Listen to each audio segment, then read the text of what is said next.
Hi there, it's Mackenzie with WTI. Are you a fan of cleaning your tub and shower? Neither am I, but it makes it so much easier when you have like the best helper ever.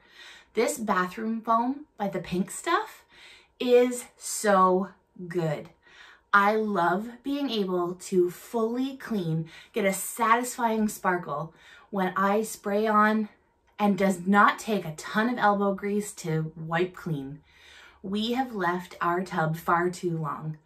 I am so grateful to have this product. This Pink Stuff, the foam actually comes out pink, which I totally love. But I know that it is getting a good clean. This foam does not all of a sudden just dissipate. It stays for a little while, working hard for you. I absolutely love the other products that this Pink Stuff has brought out. So the bathroom foam, for sure I had to try. Our tub and shower area has never felt better.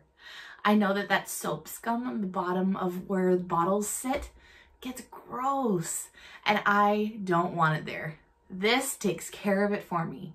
I am super in love with this Star Drops the Pink Stuff bathroom foam spray.